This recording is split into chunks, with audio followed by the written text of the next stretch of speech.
Good evening. It still is Hard Facts in 92.3 Nigeria Info. I'm Sam Oracle Chinedu. A couple of times while doing this, I'm tempted to add a few personal notes in my introductions. I'd like to ask, and I feel like I'm asking myself this question: how long am I allowed to talk about this state of emergency? At what point are we going to officially be tired of it? When would we stop having new episodes added to this drama series?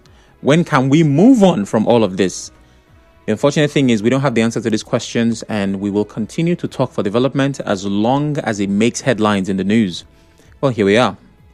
The River State's sole administrator has arrived at the government house. He has held a security meeting and he has started working.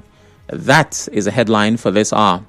The sole administrator for River State, Vice Admiral Ibok Ete Ibas, retired, has arrived at the state to resume duties at 5 a.m. on Thursday and was received by top officials and security personnel. If this was not for very obvious reasons, we would have said this is a case of monitoring spirit. The sole administrator, accompanied by the State Commissioner of Police, Olugbenga Adepoju, the Assistant Inspector General of Police, Zone 16, immediately proceeded to the government house. And then the administrator says his mission is to take River State to where it was before now. The administrator said this while addressing journalists shortly after holding a closed-door meeting with the head of service, the permanent secretaries, the service commanders, and the commissioner of police at the government house today. Media asking for brief official government and service commanders. The only way I just got in here and decided to meet with the head of service and the permanent secretaries and the service commanders. I'm going to have to meet with them to get the formal briefings from all those I met this afternoon, and I assure you that perhaps later this evening I'll be in the right position to address you. Port Harcourt is my city. Everything appears calm, and do I know that the situation is, but we just want Port Harcourt to get back to where it has always been. Our correspondent Tonika Chimosu reports that the sole administrator arrived at the government house alongside some top military personnel and a rep of the National Security Advisor, Ojuka Eflaga-Makri. But the big question, among many other questions, is what are your expectations of the sole administrator? What is he supposed to do, even though we know what the mandate is to return River State to a state of stability? But how do you intend or hope that he achieves that? Well, some residents have reacted. Some of them shared their expectations of the administrator. Within this space of 6 months, they should be able to resolve these two parties. And let's see how River State will move forward. Because already we are losing a lot of things. For a military person to be our own administrator instead of a governor, it will cost a lot of things. Our resources, I don't know how it's going to be. If actually are going to release the allocation they withheld. Because local government, they've not taken their salary. From the way I'm seeing things, they won't do anything good for River people. The sole administrator has less power than an executive governor. Executive governor has power to do what he wants to do on his own. But the sole administrator will take power from above, which is Abuja, and the one they do not allow him to do, he can't do it. So River State is now in a state of dilemma. All right. So agenda setting for the sole administrator, our expectations, but most importantly, a couple of other things that need to be cleared up. My guest is Barrister Wodi Chimenem Esquire. He's a legal advisor to the Federal Commissioner on Christian Pilgrimage. Good day, Barrister Wodi. Thank you for making the time.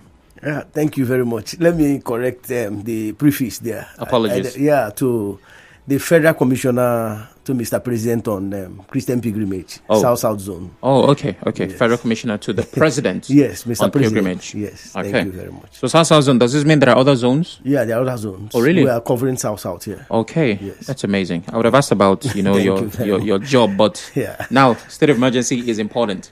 Yeah. Now, like I said to my guest before now, the one that, was in the studio in the previous hour, I've had conversations with a lot of lawyers. And it's not just because I present this show, it's also because I'm trying to get clarification myself. And, Barrister Wodi, I have to tell you that I'm glad that those who advised me to be lawyers, their advice fell on deaf ears. Because there is nothing I have seen two lawyers agree on in a very long time. Pulling from the same constitution, you have two people who you respect, and they have different opinions, and you're like, does the constitution change per time? Now, you're one of those who have said that you're very much in support of the state of emergency. But here before you says he's against it, and you guys are pulling from the same constitution. What? We have a lot of thoughts. And I can tell you that within the jurisprudential school of law, a lot of people with different opinions, and several persons are now becoming lawyers, including within the corridors of journalism. Okay. And I can tell you for sure, and we've not been able to get a precedent.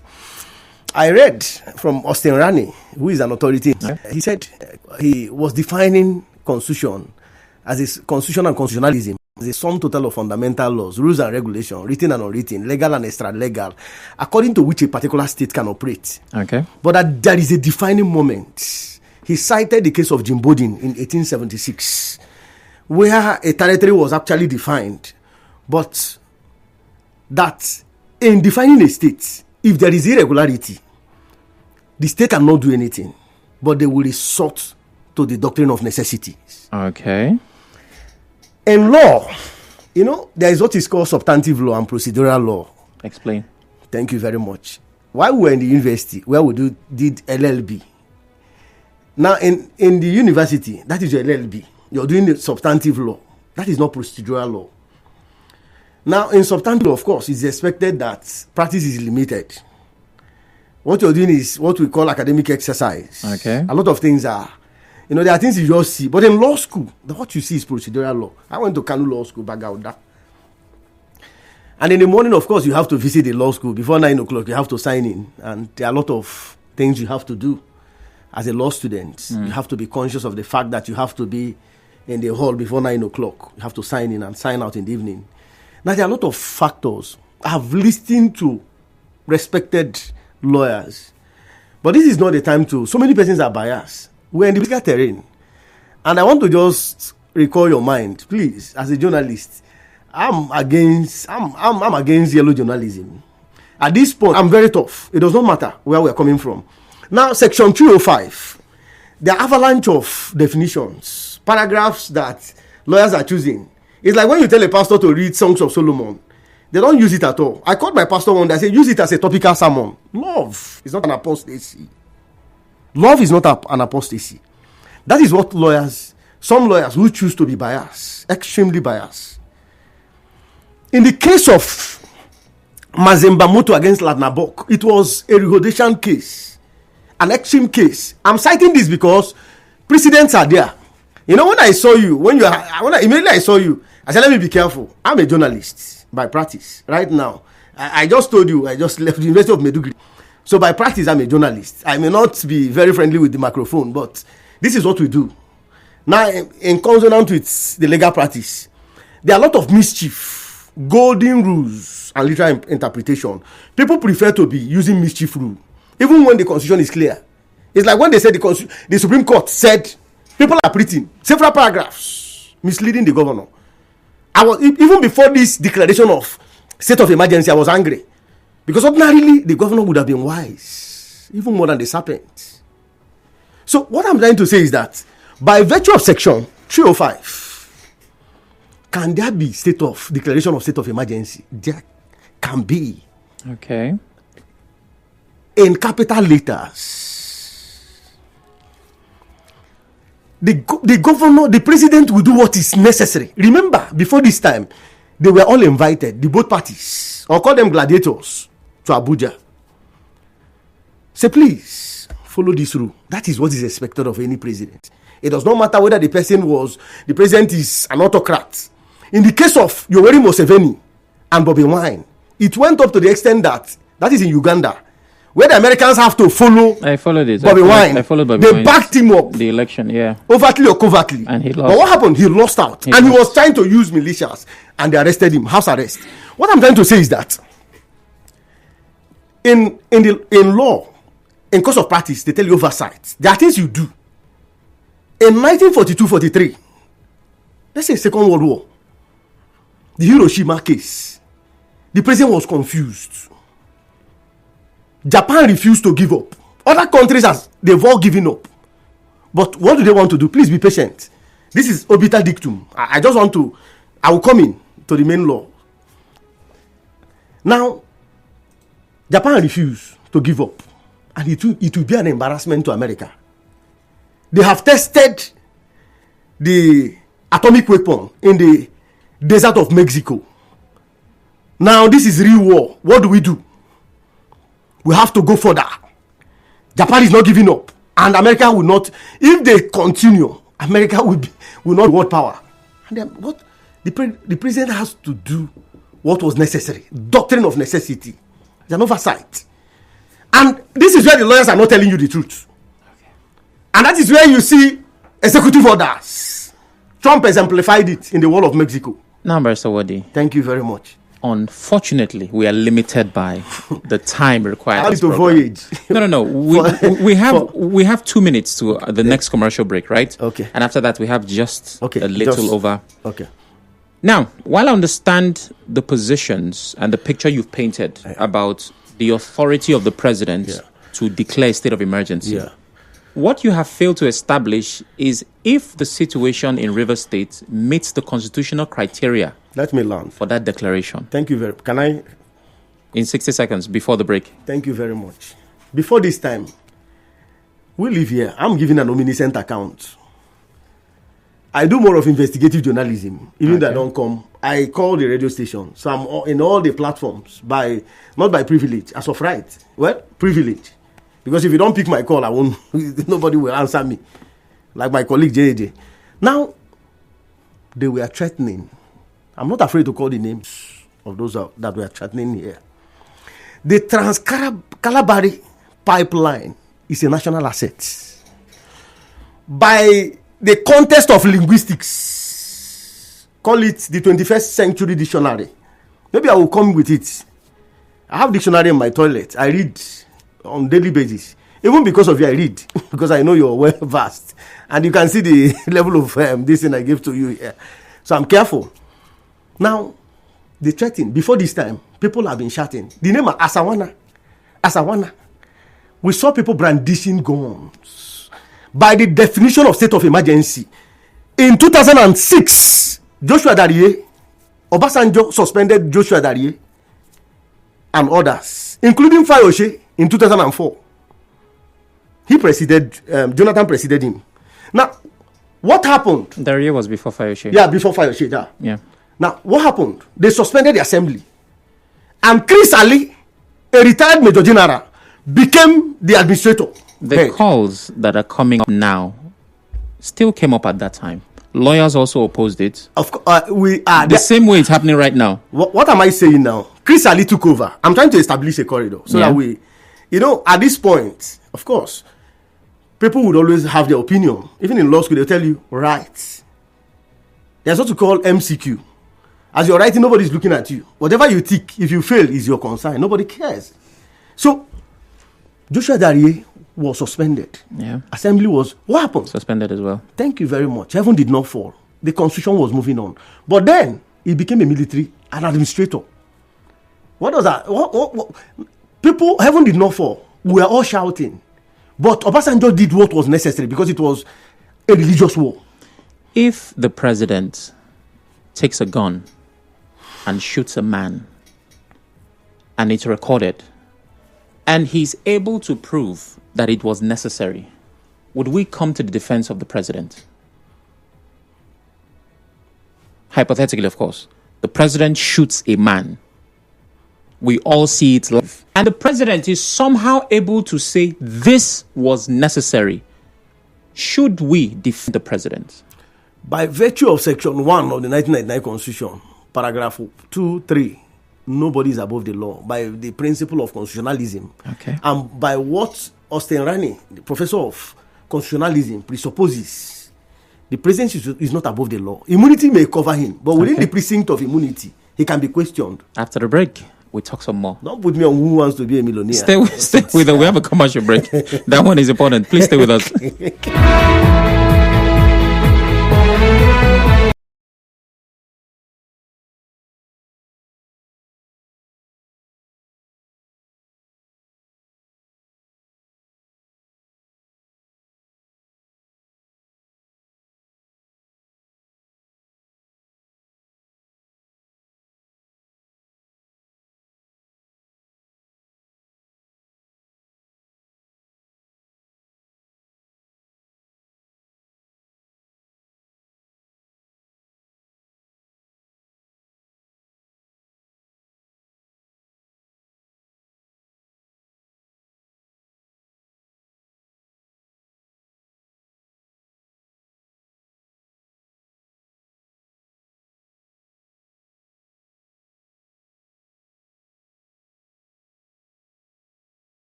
Welcome back. It's still Hard Facts. We've said a lot. There's a whole lot more to say, and time we do not have. I still have Mr. Wodi right here with me, and we are talking about the expectations of the sole administrator.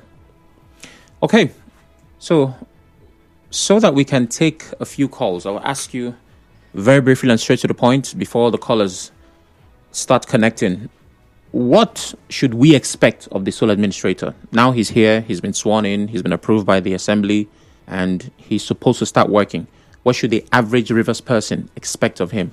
Of course, when you look at within the context of linguistics, what a sole administrator is all about.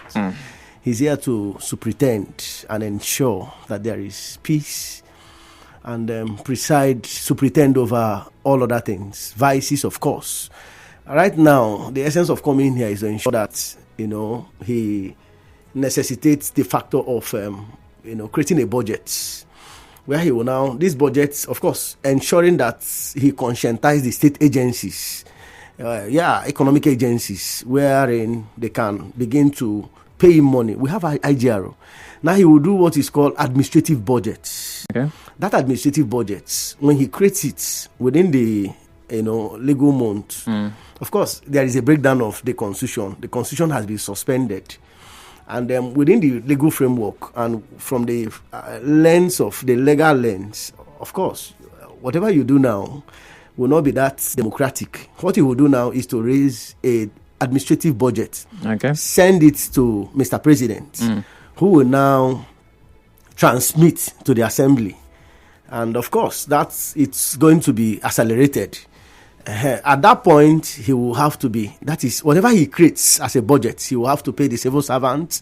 The president is the headphones origo. At this point, you can't even begin to look at whatever goes on. It's legal. And that was why I was citing the case of the Rehodosian case in India, where illegality becomes illegal.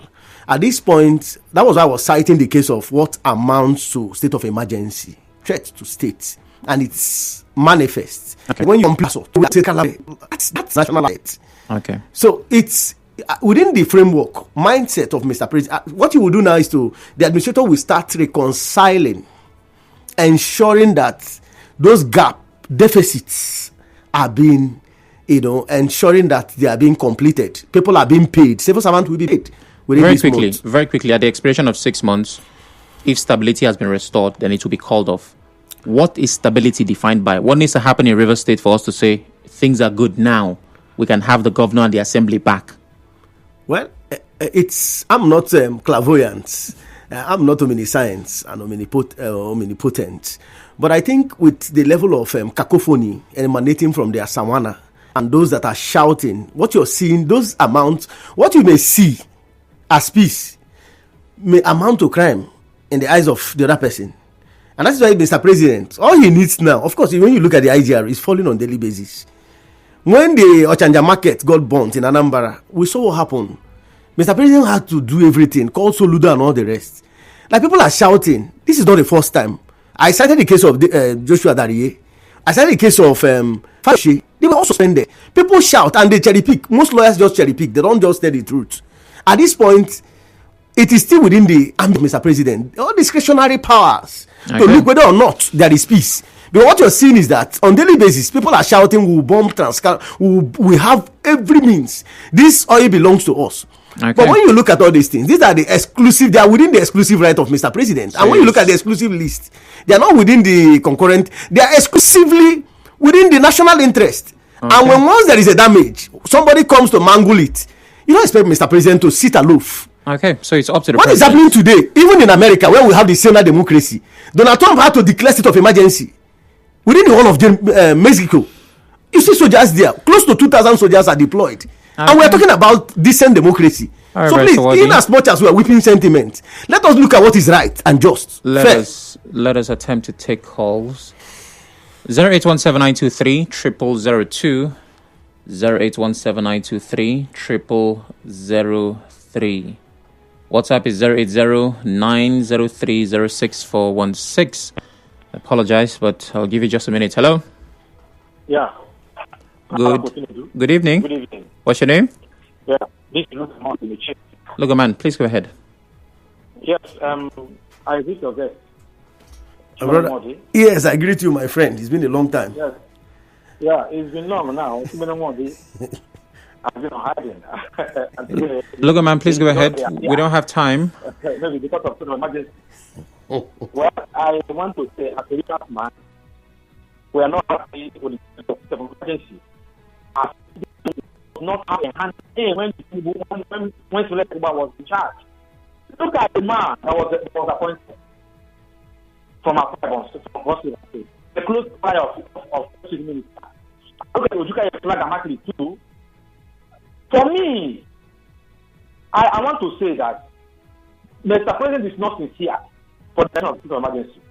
He just want to cause political crisis in River State. And I want to use this medium to call on the UN and also on ECOWAS, which Mr. President is the President General.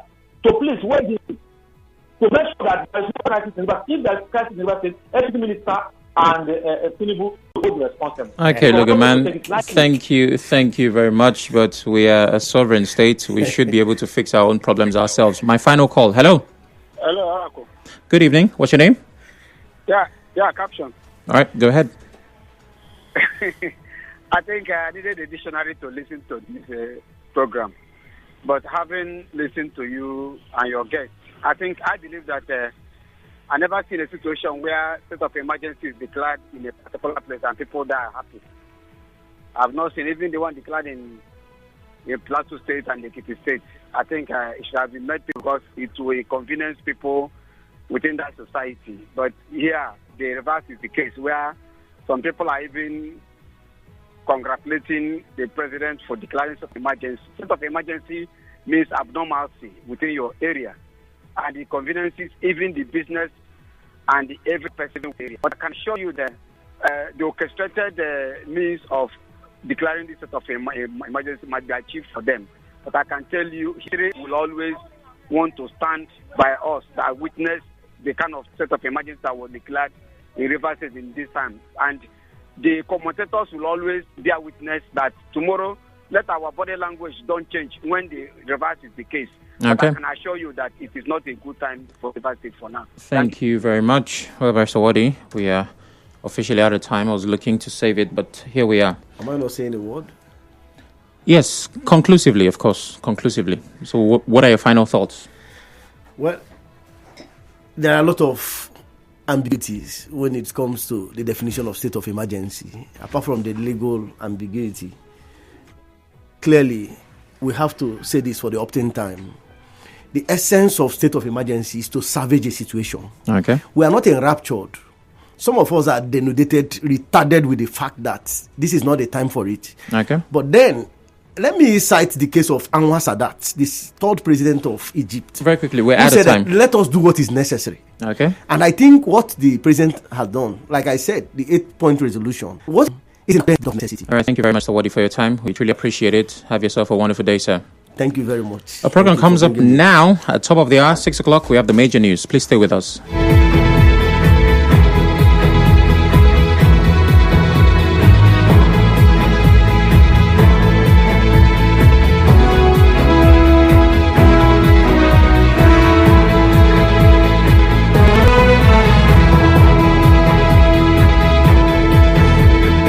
All right, good evening and thanks for staying tuned to your number one station for Talk 92.3 Nigeria Info. I have a guest with me in the studio at this time from Solar World Electric Technology Limited. Miss Maureen Okoli is here. She's the head new media department for Solar World. Hi, Maureen. Hi. Good evening to you again. Good evening. How's your day been? Fine, great. All right. So remind us, right? Tell us about the power solutions you have available at Solar World Electric Technology Limited. Okay, so we sell everything solar, basically everything solar. So I'm talking solar panels, that's the half-cut monocrystalline solar panels. We have inverters, pure sine wave, high frequency inverters. We have